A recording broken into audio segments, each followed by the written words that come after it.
ஆண்டவர் நம்ம எல்லாருக்கும் வாக்கு கொடுக்கிறார். உங்களுடைய துவக்கம் அற்பமாய் இருந்தாலும் உங்களுடைய முடிவு சம்பூரணமாய் இருக்கும்.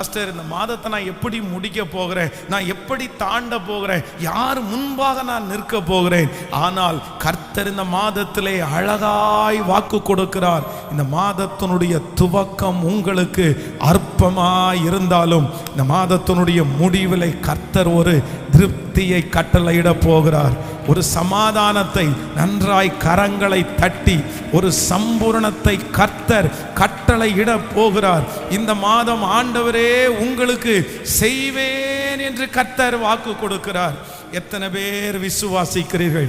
கரங்களை உயர்த்தி கர்த்தருடைய சமூகத்திலே சொல்லுங்கள், இந்த வார்த்தையை தந்ததற்காக நன்றி, இந்த வார்த்தையை நான் நம்புகிறேன் என்று சொல்லுங்கள்.